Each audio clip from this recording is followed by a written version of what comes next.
Becca Nadercrom here. We are DallasFortWorth.com, all about the A to Z on Dallas, Texas. And in this episode, I want to tell you everything you need to know about the Frisco, Texas Chamber of Commerce. Now, I'm looking at the article here. You can follow along. And for those of you who are new to the Chamber of Commerce, this is something that a lot of small business owners, big businesses definitely partake in it in their area. But there's a lot of small medium-sized businesses, one-person businesses, five-person businesses that participate and become members of a Chamber of Commerce. And the Chamber of Commerce is all about furthering the goals of a business, creating a place to promote your business and connect with other business owners. And so Frisco, Texas, like many cities across the United States, have their own Chamber of Commerce. So their primary goal is to help the business members grow and to network. So basically, to make more money, because in order for them to grow, they've got to bring in the sales, the leads, and make more customers. And so why are people inclined to join a chamber? At the core of all things, that people want to belong. And so I believe that is definitely in 2019, as we go into 2020, that's at the core, is that people want to belong to something that's bigger than themselves. I put in the Frisco, Texas Chamber of Commerce, their information here, so you can head over to their physical location. It's right on Main Street, which will be the Frisco Rail District. You can give them a call, shoot them an email, info@friscochamber.com. Now, what do they have going on there? They have a variety of meetings. I think one of the big meetings that a lot of the solopreneurs and small business owners like to go to is Chamber Works. That's on Thursday morning. It's at 7:15 a.m. It's the kind of event where you definitely want to show up on time. You want to bring your business cards, and you want to be as alert as possible early in the morning. They have lots of other things. They have networking events, fundraisers, workshops. They host a number of activities to connect the local business community. So what should we know about the Chamber? So the Chamber of Commerce, this particular Chamber of Commerce, not all of them receive this, but they receive their 5-star accreditation, which is the highest accreditation available for a Chamber of Commerce. How much will it cost you to join? So that depends on what you're looking for. So memberships start as low as $375 a year, and they go upwards to $7,500 a year. Again, some of the big companies, the Toyotas and the large corporations that we see in our community are part of the Chamber of Commerce, and they do that for that social proof, for a place to give back to the community. So it's a right fit for them at this time. So I did go in to discuss, and this is really your decision. I said the social proof for the big companies is there. There is data that shows that when you have that membership, that affiliation with the chamber, that it does increase sales. Again, it depends on your business. So for my business, absolutely does not work. I think there's no ROI for my business at all. And I don't know if that trend will increase.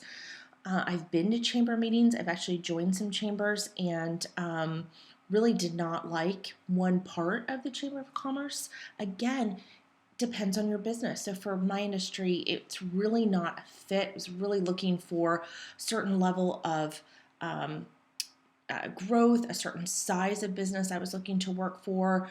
Definitely those who wanted to use online tools, not just a handshake. This is definitely like more of a handshake kind of group. I like to grow fast, and I like to grow for a low amount of money. So I'll just put that out there. But again, there's not one way to do it. So you can combine multiple ways. And so when I did join the chamber, I joined a different chamber, and I joined just for a short term. I just said, you know what, I needed a little bit of social proof. So I joined, got a few clients, and I was out of there because the ROI was not going to be there long term. It was there for a very short term. I think I was there for about 3 months, and then I said, see you later. So again, I'm not talking down about the chamber, not right for my kind of business. So I put a list of pros.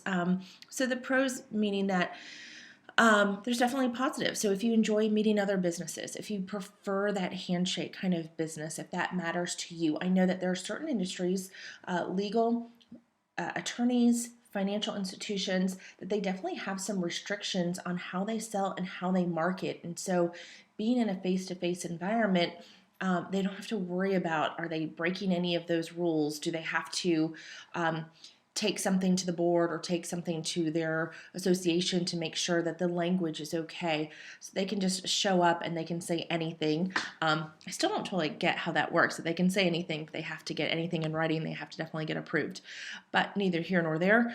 Another pro is there's a wide variety of subgroups to attend. So they have women's groups, men's groups, and then you find other little groups within the chamber that can help further your business goals. You might like it if you'd like to be involved in volunteer projects. Also, something to consider, definitely a huge pro, is having a link from the chambers.org website is an authoritative reference point for search engine relevancy. So having, it's called a backlink. So if you have a backlink from your website onto the chamber website, that can definitely help tell Google, hey, pretty relevant because this website that has a higher domain has referred out to me. And so that's called a backlink. And so that definitely can help your relevancy in Google. So definitely a huge, huge pro. And so that comes with that membership as little as $375. So hey, that might be worth it. You don't have to go to any of the meetings. I mean, the biggest problem I found were the time restriction meetings. Just not a good use of my time to go to those meetings. The cons. I found there's a lot of redundancy. So the members that attended the Frisco also were members of the Plano, the Allen, the McKinney Chamber of Commerce. We have to really look at the ROI. Can you find clients? Sure. Is there an ROI? I don't know. Not for me. Okay. Another con is really, it's 2019. We're going into 2020 with proper online tools, proper copywriting. You can find all the clients much faster than you can with the chamber. If you're busy running your company, you just can't justify the time away. So that's another con. Data. The chamber just cannot provide data of what an interaction. So what's really nice about working in LinkedIn, working for search, Facebook, Pinterest, is that I get data. So I know what works. If a message doesn't work one day, by the next day, I can turn it around and completely change the imaging, the call to action, the text message as well. So that can all be changed. If you are in a Chamber Works meeting and you are standing up giving your 30-second elevator pitch, you can only gauge from the responsiveness right then and there within like the next hour if that works. And the testing is a little bit skewed because the dynamics are always changing. And then lastly, your competition will be there. And sometimes the competition is friendly and sometimes they are not as friendly. So just a few things to keep in mind. There's alternatives to the Frisco, Texas Chamber of Commerce and other chambers, and that would be LinkedIn. I hope we're connected on LinkedIn. It's a powerful network, and that is where I gain most all of my clients and all of my traction. SEO, so using a proper keyword strategy can be hugely beneficial and works for me 24 hours a day. This week I was out all Monday and Tuesday. I came home to sales. That just happened all through proper SEO strategy and setting that up. It's not passive by any stretch, but setting that up ahead of time means that I can sell at 3 in the morning, 3 p.m. in the afternoon. I don't necessarily have to be there. And so using SEO is definitely a good option as well. You can create a marketing and sales funnel. Starbucks, I always recommend. I mean, if you're truly on a budget and you really like going out to your Starbucks every day, just make sure you sit at the community table. So they usually have one table in the middle where everyone sits at. Sit in there, get friendly with your neighbors. It's a great place. I found many clients there. I've had friends that have found clients at Starbucks. And it's, real people go to Starbucks. So it's been hugely beneficial. So that is my offline strategy, and it has worked so many times. I have to mention it. Using LinkedIn Sales Navigator, so super robust tool for filtering. The filtering is epic. So instead of walking into a room with 100 people that may or may not be a fit, because there's going to be at least 20% are Mary Kay, MLMers, then there's a huge percentage that are mortgage brokers and realtors. But when I'm using Sales Navigator, I have epic filtering. I can filter and talk to my exact target market. there's nothing better than having that. I mean, I have hundreds, if not thousands, of people I can contact in a day if I have the time to contact that many people. Content marketing, and content marketing includes everything. So it's video here, YouTube, blogging, infographics, Pinterest, podcasting.